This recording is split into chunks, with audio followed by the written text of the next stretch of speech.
Здраво на сите и добродојдовте на третото видео од серијалот Програмиран во Python. На ова видео ќе се потсетиме што беа променливи и како се користеа и ќе го прошириме нашето знаење за текстуални променливи. Покрај тоа, ќе научиме некои операции со текстуални низи и ќе погледнеме подетално во разликата меѓу текст и број во Python. За околината веќе знаеме, користиме Python Trinket што е онлайн околина. Може накратко да се потсетиме на тоа како се пишува променливи. Доколку сакате, паузирајте го видеото и напишете променливи со вашето име и презиме и години. Еве, ќе напишеме променливи име долна црта презиме и години. Потоа, тие променливи може да ги испечатиме.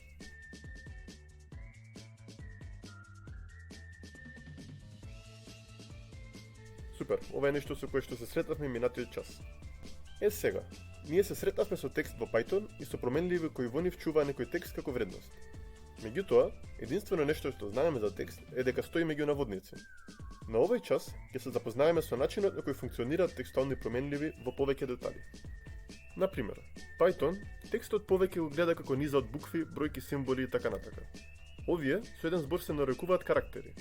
Со други зборови, кога ќе напишеме нешто вакво, Python го гледа на следниот начин. Секој карактер си има вредност, например буква, број или празно место, и позиција каде се наоѓа во таа низа. Ќе приметите дека првиот елемент во низата има позиција 0. Ова е случај во повеќето програмски јазици. Океј, тогаш што значи ова за нас? Па Python ни дава многу алатки за работа со низи. Например, може да ги спечатаме иницијалите на нашето име. Ова се прави со користење на позицијата на карактерот кој сакаме да го испечатиме.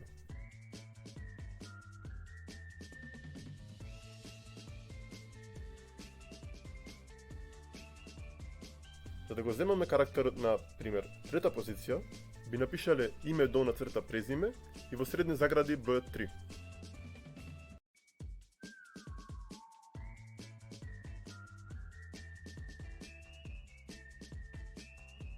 Тогаш, може да пробаме сами да напишеме програма која ќе ги испечати нашите иницијали.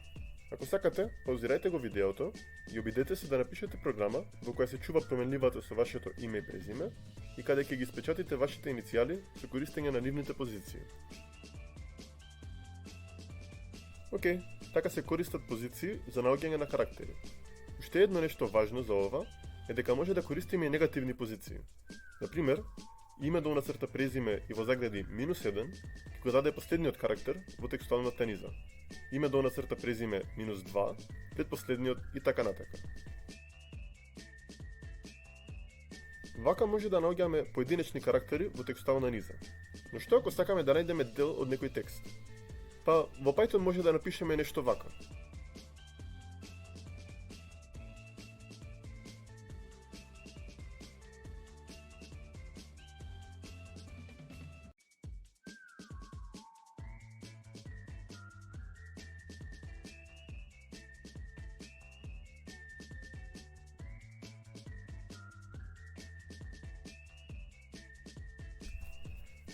Гледаме дека може да ги одделиме нашето име и презиме. За да го направиме ова, користиме slice или исечок. Исечокот функционира слично и како и позициите, само што во овој случај имаме две позиции. Позицијата од каде ќе почне исечокот и позицијата каде завршува. Потоа, тие ги пишуваме на следен начин. Име, долна црта презиме и во средна заграда, почетокот и крајот на исечокот. Има и друг начин на користење исечоци, а тоа е со пишување на само една позиција. Например, доколку напишеме име долна црта презиме и во средни загради 2.6, тоа значи дека ќе ги земе сите карактери од почеток до позиција 6. Од друга страна, име долна црта презиме и во средна заграда 7 па 2 точки, ќе ги земе сите карактери од 7 па до крај.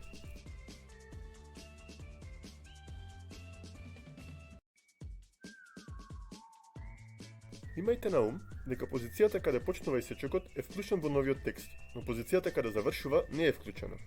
Во горниот пример, променливата само долна црта име ќе ја содржи нултата буква, во случајов N, но нема да го содржи празното место кое е на позиција 6. Ова може да го пробате и вие.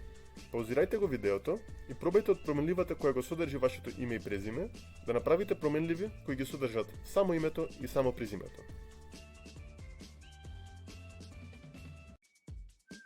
И, последно за позиција, Негативните позиции може да се користат и кај наоѓање исечоци. Например, име долна црта презиме и во средна заграда -7 две точки, ќе ги земе сите карактери почнувајќи од седмиот карактер од назад, се до крај и повторно ќе го содржи само презимето. Ајде да разгледаме некои други алатки за користење низи. Например, може да собираме текстуални низи.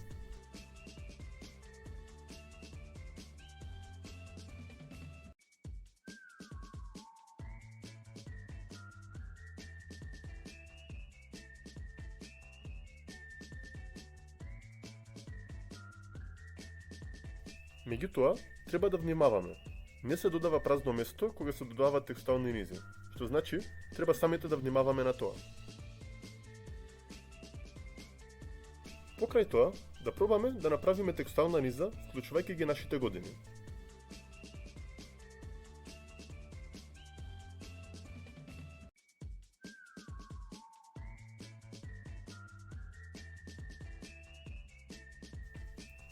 Океј, гледаме дека Python се буни. Не ни дозволува да собереме текст со бројка. Ова е бидејќи имаме два различни типови на променливи. Број, што Python го нарекува int, скратено од integer, и текст, што е str, скратено од string. За да успееме да ја направиме ова текстуална низа, треба да го претвориме бројот во текст, а тоа може да го направиме на следен начин.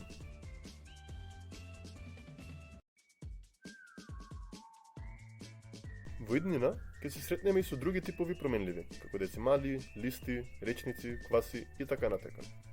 За сега, доста е да ги знаеме овие два типови, int и str.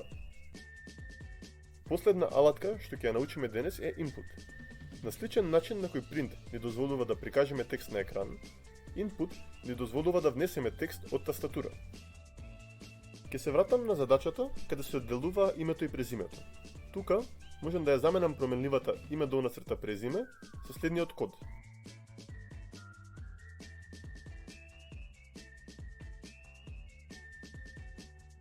Гледаме дека на другиот екран програмата ми вика да внесам име.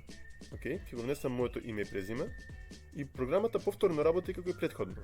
Единствена разлика е што текстот дојде од тастатура. За крај, да направиме едно кратко резиме и да поставиме една задача. Текст во Python е низа од карактери.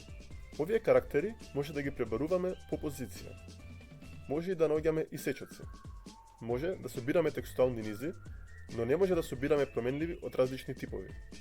Текст може да вчитаме од тастатура со input. Тогаш, да пробаме да решиме една задача. Од тастатура да се вчитаат име, презиме и години на корисникот. Потоа, тие да се спојат во една текстуална низа, која ќе се испечати на екран, а да се испечатат посебно и иницијалите на корисникот. Паузирајте го видеото ако сакате да ја решите задачата сами.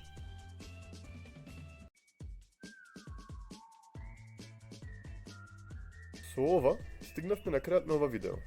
Сега ќе го прикажеме решението на задачата и се гледаме во наредното видео.